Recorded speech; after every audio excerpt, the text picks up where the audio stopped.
गुम है किसी के प्यार में, देखिए यहाँ पर बड़ा ही ऑकवर्ड सा मोमेंट क्रिएट हो गया है, क्योंकि अननोइंगली नील जो है वो तेजस्विनी के बहन को देखने पहुंच गया है। अब घर वाले भी परेशान, करें तो क्या करें। अब क्या लगता है, इस सिचुएशन से निकलने के लिए कोई तिकड़म तो लगाना ही पड़ेगा।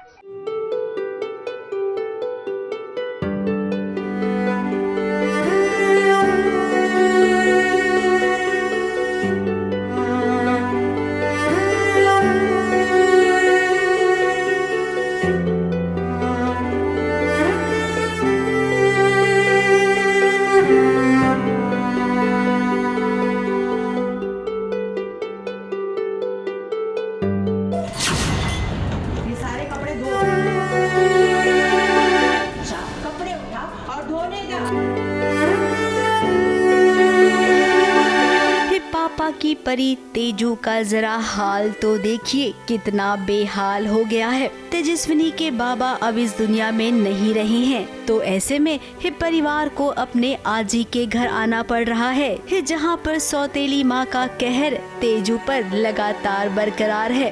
कभी कपड़े धोने पड़ते हैं, कभी बर्तन मांजने पड़ते हैं, और आज तो देखिए इस सिलबट्टे पर मसाले पीसते पीसते तेजू के हाथ कैसे हो गए हैं। यहाँ की बेचारी कपड़े धो रही है, बर्तन धो रही है, कपड़े सुखा रही है, मसाले हाथ से पीस रही है, तो उसको बस फ्रस्ट्रेट हो गई थी, गुस्सा आ गया था, रोना आ गया था, बाबा की याद आ रही थी, बाबा की याद में गाना गा रही थी।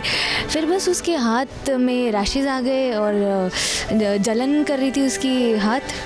फिर अदिति वगैरह उस पे मेडिसिन लगाते हैं, बस वही था सीन। हाथों में जलन हो रही है, तेजू की बहनें उसके दर्द पर मरहम लगा रही हैं। अब बहनें जानती हैं कि जो हो गया सो हो गया, तेजू के साथ अब बुरा बर्ताव करने का क्या ही फायदा है। अब जितनी समझ इन छोटे बच्चों में है, इसमें से थोड़ी भी समझ अगर तेजू की सौतेली माँ के अंदर आ जाए, फिर तो क्या ही कहना। मुझे बहुत बड़ा सिंगर बनना है, मुझे बाबा का सपना पूरा करना है। मुझे शादी वादी में अभी तो कोई इंटरेस्ट नहीं है, क्योंकि ऋतुराज पता नहीं यूएस में है और ऋतुराज मेरे बाबा के लिए आया नहीं, तो अभी फ़िलहाल तो मैं उसके बारे में सोच नहीं रही हूँ। जूही को कोई लड़का देखने आया है अभी, तो पता नहीं, वो शायद ऋतुराज हो सकता है, नील हो सकता है, या कोई और हो सकता है, और उसको लेकर मैं ही जाऊंगी बाहर।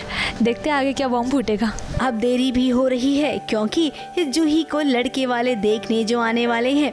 जूही सज संवर कर तैयार है और अब तेजू उसे लड़के के पास लेकर जा रही है। उसे क्या पता कि लड़का तो वही है जिसे वो जानती है, यानी कि नील। अब कहानी में असली धमाका होगा, और इस धमाके के बाद तेजस्विनी की जिंदगी और भी बदल जाएगी। ABP news report.